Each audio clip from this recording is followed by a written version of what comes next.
On a parlé de textes religieux, historiques, mais il y a aussi toute une catégorie de livres maudits par nature, ou du moins par réputation, les grimoires. Ah oui, les livres de magie. Un sujet fascinant et ambigu. Ambigu, pourquoi? Parce que ce sont souvent des textes composites, tardifs, parfois un peu n'importe quoi, mais en même temps, ils reflètent des croyances, des mentalités, des pratiques qui ont existé. Ce sont des objets culturels intéressants. Le plus célèbre, c'est les clavicules de Salomon, non? Oui, la légende attribue au roi Salomon une grande sagesse magique, la capacité de commander aux démons, etc. Du coup, plein de grimoires ont été mis sous son nom. Mais ce sont des faux, évidemment. Bien sûr. Il existe de nombreuses versions des clavicules, souvent très dégradées, pleines d'erreurs, mais si on remonte aux manuscrits les plus anciens, les plus sérieux, On trouve quoi? on trouve des rituels assez complexes pour contacter des anges ou des esprits planétaires en utilisant des prières, des noms divins en hébreu, des sceaux, des talismans, les fameux pentacles. Ce n'est pas forcément de la magie noire au sens populaire. Et les autres grimoires, plus populaires? Le petit Albert, le grand Albert? Ah, cela c'est autre chose. Ce sont des recueils beaucoup plus hétéroclites qui ont eu un succès énorme dans les campagnes pendant des siècles. On y trouve quoi dedans? Un mélange de tout. Des prières chrétiennes détournées, des rituels pour faire des pactes avec le diable, des recettes de guérison à base de plantes ou d'animaux. La fameuse main de gloire. Oui, la main de pendu séché qui rend invisible, des secrets pour trouver des trésors, pour se faire aimer. C'est vraiment un bric-à-brac de superstitions, de folklore, de médecine populaire et de magie opérative. Mais est-ce que ça marchait, parfois? Les recettes de guérison, par exemple? C'est une question intéressante.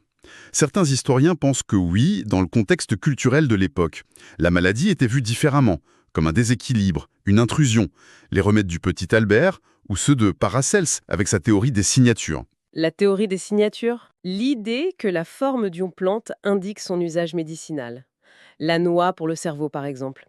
C'est une vision analogique du monde. Ces remèdes marchaient peut-être parce qu'ils faisaient sens dans cette culture-là.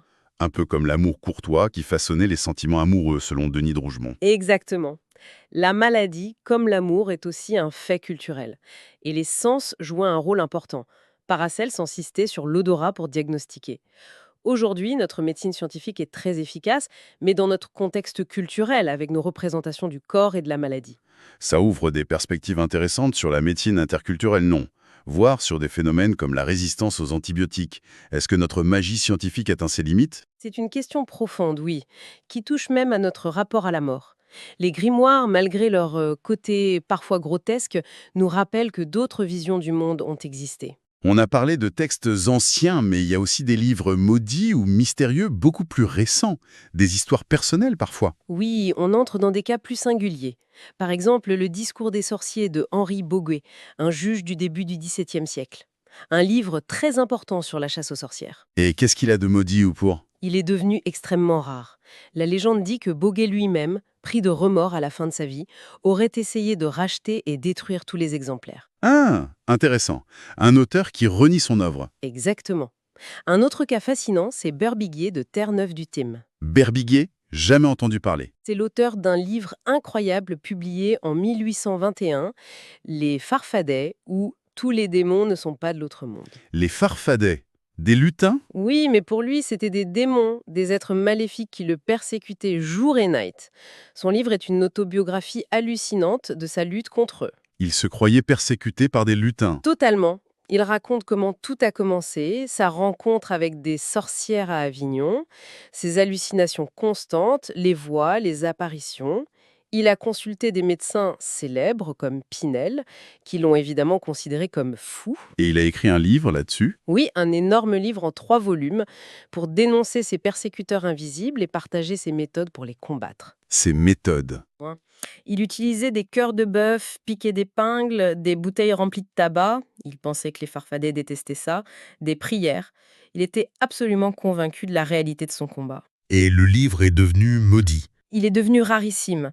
Berbiguier, se sentant incompris et ridiculisé, aurait passé les dernières années de sa vie à essayer de racheter tous les exemplaires pour les détruire. Un autre auteur qui tente d'effacer sa propre trace. C'est fou comme histoire. Et dans un autre genre, il y a Saint-Yves d'Alverdre. Ah, Saint-Yves d'Alverde, figure majeure de l'ésotérisme français à la fin du XIXe siècle.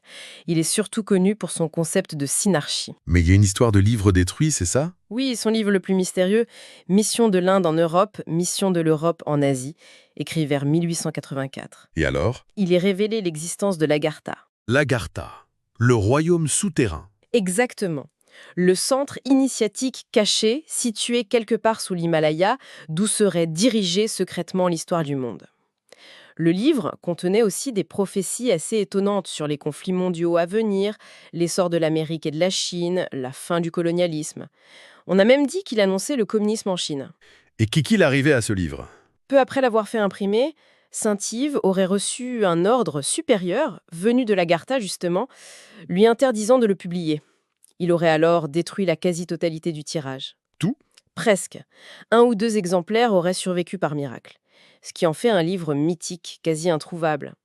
Et certains disent que les nazis, pendant l'occupation, ont spécifiquement cherché les œuvres de Saint-Yves. Encore une histoire de savoir jugé trop dangereux pour être diffusé? Oui, mais là, c'est l'auteur lui-même, sur ordre présumé, qui organise la destruction. Et puis, il y a Fulcanelli, dont on a déjà un peu parlé. Oui, l'alchimiste anonyme du XXe siècle, auteur du Mystère des cathédrales et des demeures philosophales, publié dans les années 20.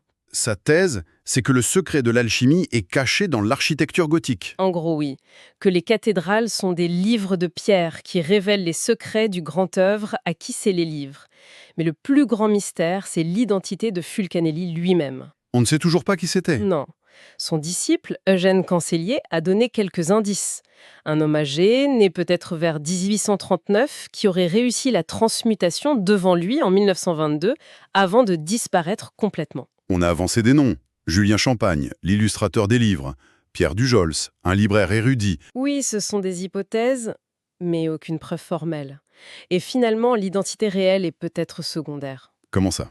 Ce qui compte, c'est l'œuvre et le fait que l'anonymat fasse partie du message. Pour Fulcanelli, l'alchimie n'est pas juste une technique de laboratoire. C'est une transformation intérieure, profonde. Qui demande le secret, l'effacement de l'ego. Voilà.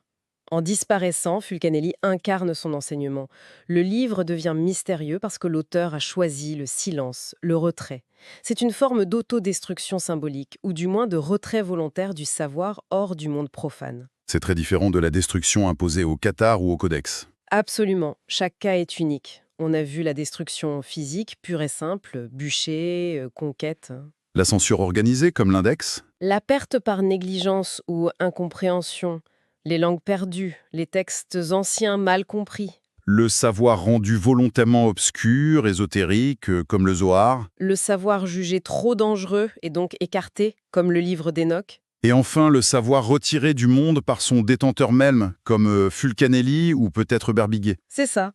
Les raisons de la malédiction ou du mystère sont multiples. Ce parcours à travers tous ces textes, c'est vertigineux quand même. Ça montre à quel point le savoir est fragile finalement, toujours menacé. Oui, mais ça montre aussi, paradoxalement, la puissance incroyable de l'écrit. Même quand il ne reste que des fragments, même déformés, mal compris, ces textes continuent de nous parler, de nous fasciner, de nous hanter. C'est vrai, il y a cette phrase célèbre, je ne sais plus de qui. Ce n'est pas ce que nous avons perdu qui m'étonne, mais ce que nous avons conservé. Voilà, c'est ça. Malgré toutes les destructions, les censures, les catastrophes, une quantité phénoménale de savoir a réussi à traverser les siècles. C'est presque un miracle. Absolument. Et ça ouvre une dernière question, peut-être la plus troublante de toutes. Laquelle? Si tant de savoirs ont été perdus, cachés, détruits, volontairement ou non, combien de secrets dorment encore? Pas forcément dans des manuscrits oubliés au fond d'un monastère. Mais dans des textes qu'on croit connaître par cœur. Exactement. On sait aujourd'hui qu'un type comme Isaac Newton, le père de la physique moderne, passait en fait beaucoup plus de temps à étudier l'alchimie et la théologie qu'à calculer la gravité. Oui, ces écrits alchimiques sont restés cachés pendant des siècles. Alors combien d'autres lectures cachées, combien d'autres niveaux de sens nous échappent dans des œuvres qu'on lit depuis toujours? Simplement parce que notre regard, notre culture actuelle, ne nous donne pas la bonne clé pour les voir. C'est une excellente question, très vertigineuse aussi. Peut-être que le plus grand mystère, ce n'est pas seulement ce qui manque, ce qui a été détruit. Mais ce qu'on ne voit pas dans ce qu'on a juste sous les yeux. Exactement. Quels savoirs attendent encore d'être redécouverts, non pas en fouillant des ruines, mais simplement en changeant notre perspective sur nos propres bibliothèques, sur nos classiques? Qu'est-ce qui nous manque pour voir ce qui est peut-être là, évident, mais invisible pour nous aujourd'hui?